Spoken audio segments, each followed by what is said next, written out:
forward to today, and the family was finally looking for closure, laying him to rest, but then all hell broke loose. Tonight, 4 people shot overnight on Jacksonville's east side, and police are still looking for the person that pulled the trigger. What's good, family? It's MasoMoney back with another video. So, shockingly, they're saying that there's a reason why Lil Poppa's funeral got shut up.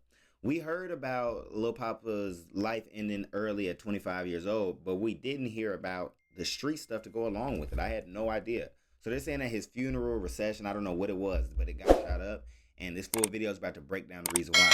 I made some money. Make sure y'all like, comment, subscribe. We about to get straight into this video. Imagine laying your son to rest from a tragic suicide, but his ops are apparently deciding to follow him into the past life. This is the unfortunate situation that went down at Lil Poppa's funeral, where his ops pulled up and aired that shit out. They shot multiple random people. Developing tonight, 4 people shot overnight on Jacksonville's east side, and police are still looking for the person that pulled the trigger. There's been much speculation as to who was behind this broad day shooting, but many point to it having to do with the ongoing war in Jacksonville that Lil Poppa was a part of before he moved to Atlanta, and the same war that took out one of Jacksonville's biggest artists, Foolio.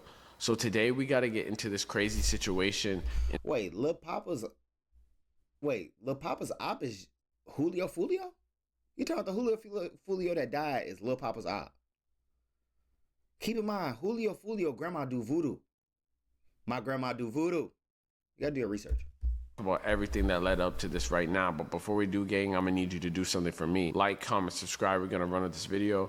Make sure you check out the merch link in the description at StaySafeWorld.com. Hit that notification bell, and you already know to hit the hype button. So let's get into this. Throughout the peak of the Jacksonville drill scene, Lil Poppa made a name for himself, bringing a real melodic pain sound throughout the world of diss tracks, mass casualties, and the world's most crazy D1 crash out demons. Few people made it out of the scene with their careers or peak stardom intact, but if they did, best believe they were surrounded by death at every corner. That's part of the reason why it's crazy that Lil Poppa made it so far and also prevailed, just to get taken out by seemingly a random incident that turned into a mental health crisis. Part of the reason for the crash out could be unrelated mental illness that comes from being in the streets, losing members at a young age. The Jacksonville streets are unforgiving. One point you're close with everyone, growing up alongside them. The next minute, you're beefing with your closest friends and former associates. And then finally, bodies start dropping on both sides. Coming out of the city of Jacksonville, where the murder rate is almost twice the national average, it was a rough place to grow up.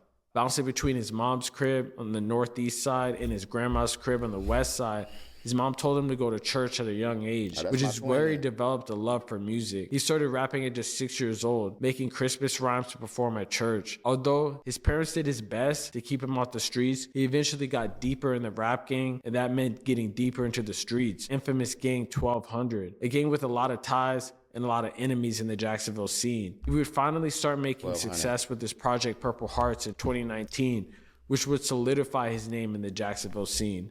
In the song, he would talk about a shooting that he survived that we're going to talk about later, but it unfortunately killed one of his best friends. This was the first sign of him needing help, with lyrics like, "At night I wonder why them bullets ain't hit me.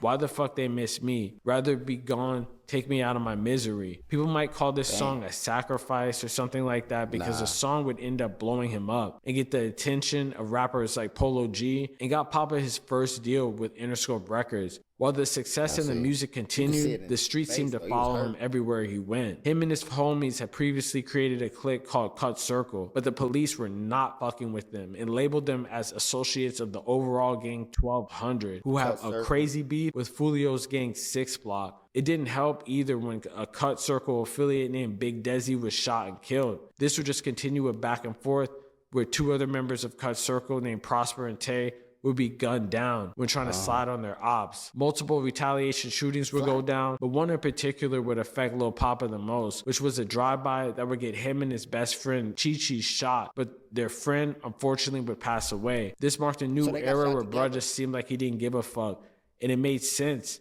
the way he beefed one of the biggest rappers in Jacksonville, which we got to get into in the next chapter. While Cut Circle was busy beefing with Head First, Lil Poppa would go at it with infamous rapper Lil Foolio. At first, all these sides were cool, But as time went on, 1206 block, that's where Foolio was from, would have a number of issues that would lead to them beefing. It's not necessarily sure if the bodies before in these scenarios has something to do with it, but things boiled over with Foolio when he caught Lil Poppa lacking at the mall and jumped him at a whole ass Foot Locker, broad day, moving crazy. Oh, this Lil Poppa fighting Julio, Foolio, and Foot Locker? Oh, they jumping him for real. They beating him. Julio fought Lil Poppa because he said he was sneak dissing him on tracks, which wouldn't be surprising because he's on the rival side of the city, and dissing pretty much is part of Jacksonville lore at this point. But ever since that recording, Foolio and Poppa have been dissing nonstop, dissing each other's deads on track, and went on some crazy crash out activity. Lil Poppa would diss Foolio's dead friend on a track, and he got sucked into the web of continuous negativity in the Jacksonville scene. However, the most disrespectful diss was that of Corbin, a missing Jacksonville teen that Foolio used and turned into a full-ass TikTok trend. The murder of an 18-year-old Jacksonville man becomes the center of a nationwide TikTok trend. Which one? Corbin Johnson disappeared in 2018. His remains were found a year later. The Where's Corbin thing. A rap song with details about his murder has been trending on TikTok for the past few weeks. News for Jax I-Team investigator Corley Peel spoke with Johnson's mother about the popularity of her son's case and how it's gaining. Everything. Corbin Johnson's mother says she's surprised that his case has gotten so much attention lately.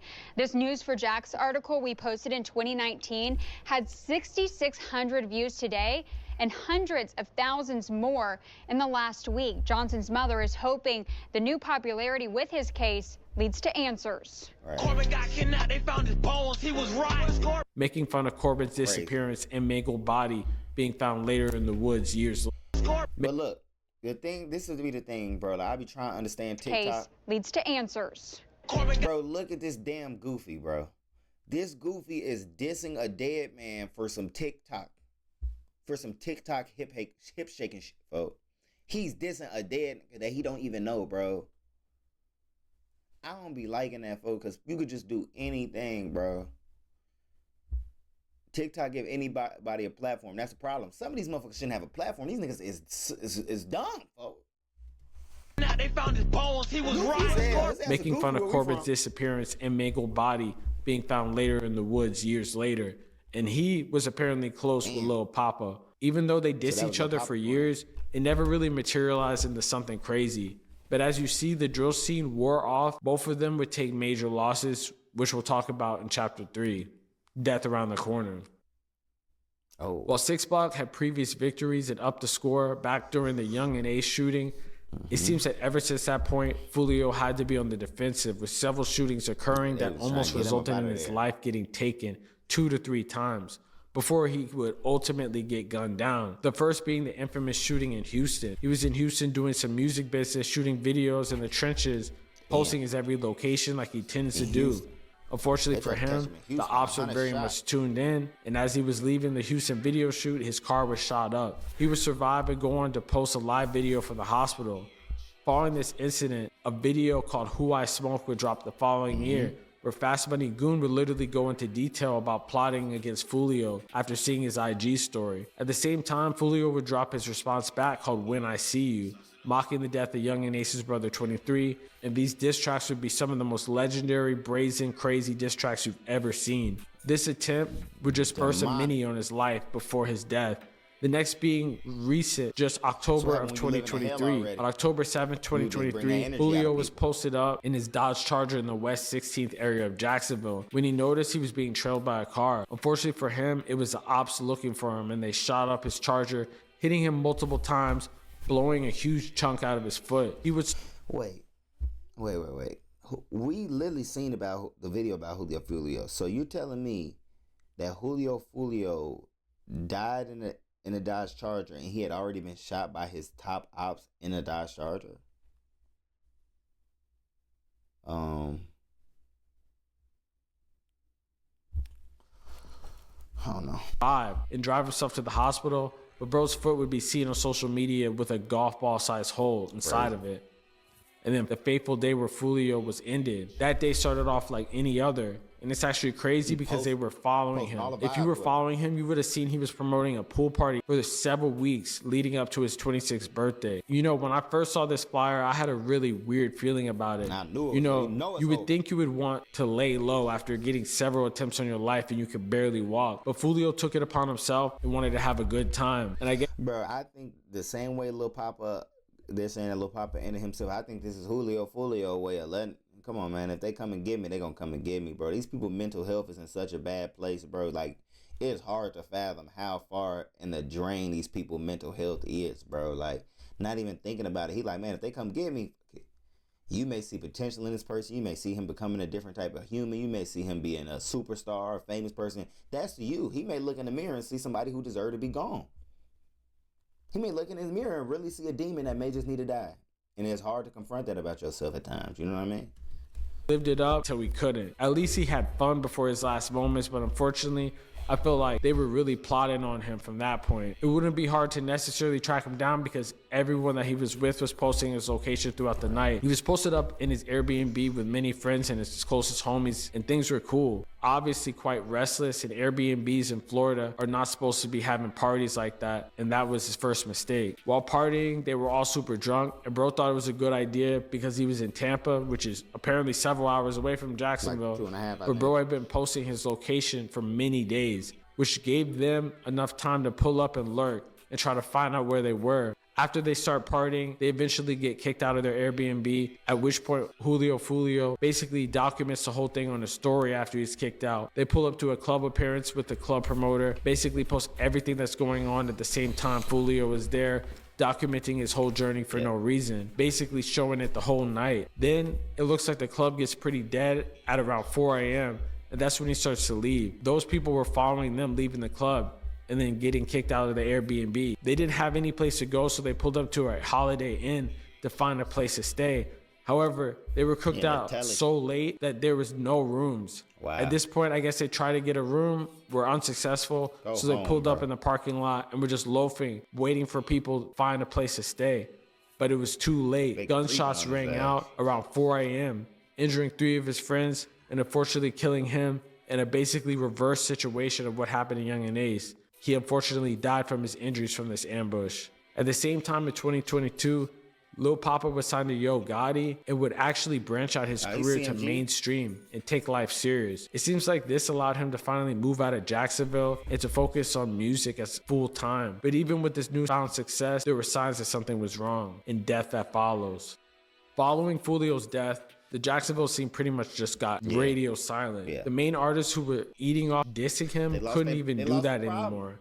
So they had smaller and smaller fan bases. Not saying this is what happened with Lil Poppa because he definitely had a cult fan base, but it obviously wasn't enough because he was posting cryptic, depressing messages. Like one where he states this project is his last project until he finds peace. At the time, nobody thought anything of it. But looking back, it seemed like this was a cry for help. Unfortunately, I wonder if he had anything to do with Foolio's getting knocked off. You get what I'm saying? Because he the one with the money, power, and apparently, I didn't even know this, he the one who has real problems with him. You know, if them people watching you, know them people watching you. What if he thinking in his head like, before they come get me? Like, I ain't trying to just put frivolous stuff out there, but it sounds very possible from the way he was living. I genuinely had no idea Lil Poppa was a gangster folk because he made pain music. I thought he just spoke about his trauma, spoke about his environment, and did hood therapy. But I guess he was popping off too. Shit, who knows? In a crazy turn of events, he would do the unthinkable. Hapeville Police Chief Bruce Headley told TMZ that Lil Poppa was involved in a single car crash on Interstate 85 just south of Hapeville. So he didn't even hit no one else. He just crashed, which has many people on the internet thinking that he was trying to kill himself or was just having a mental attack or just didn't know what was going on and just spun out. Whatever it is, it's very sus, and it's a sus situation. After which, he called his manager to ask what he should do since the vehicle was still drivable. They agreed to meet in a nearby parking lot at the Hilton Hotel. And when they arrived, Poppa remained inside his car while speaking to the manager through the rolled down window. Authorities say it's unclear what they discussed, but at some point, the rapper allegedly pulled out a handgun, placed it in his head, and fired, fatally shooting himself. No. An off-duty police officer working security at the hotel immediately called 911, and Lil Poppa was rushed to Grady Hospital, which is far as fuck. Bro, I did not know that's how Lil Poppa went out. So Lil Poppa got into a single car wreck with himself, probably having some sort of mental breakdown. His manager pulling up trying to help him. That's your artist or whatever, but you build a connection with someone, that's basically your friend. That probably messed his manager up. He trying to talk to him. Them demons get to him. Whoo. Boy. Damn, that's crazy, bro. That's crazy, bro. I done lost a few people to ending their own life, bro. It's just so sad, bro. Like, it'd be difficult because, like, at times, like, even if I'm having a hard time feeling bad, bro, I done seen how that make your family feel, bro. Like, being in that room, you do something like that, like, that's what happened to my family member, bro. They got to put you in an urn. You can't have an open casket. They don't even get to ever see you again. You crying over a box of ashes that used to be your family, bro. It's like, damn.